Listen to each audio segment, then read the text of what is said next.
За энэ хариуцлагатай цаг үе байна. Тийм учраас ажилдаа урд нь шуурхаа орох хэрэгтэй.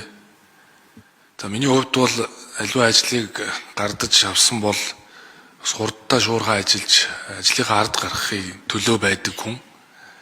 Тийм учраас энэ удаа ч гэсэн хурдтай шуурхаа ажиллана. Энэ шуурхаа хурдтай байдал дасан зохицож чадах сайд нарыг л танхимдаа өрнө. Хүүс нэг хамаатай биш байх гэж бодож байна. Улс төрийн капиталын нэгдэл бол өөрөө засгийн газар. Тийм учраас сайн менежер байх ёстой. Миний хурдыг үүсгэх ёстой. Тэгээ суралц хугацаа байхгүй. Сайд бол суралцдаг алба биш.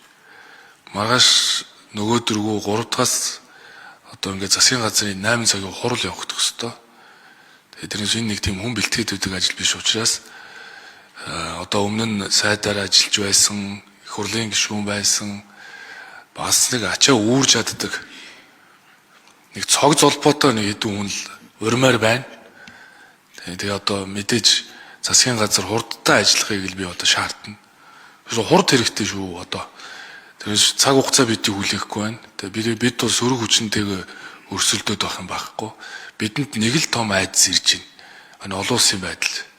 Тийм учраас өдөр асуудалтайгаа нүүр тулнаа.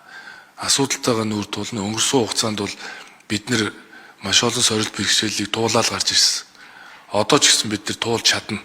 Тулаад ирсэн зовлон бэрхшээлийг туулаад гарна. Хамтын хүчээр тэгээ бүгдээрээ одоо хичээж ажиллахыг хүсэж байна. Тэгээд их хурлын гишүүд маань бас дэмжиж байгаад баярлалаа.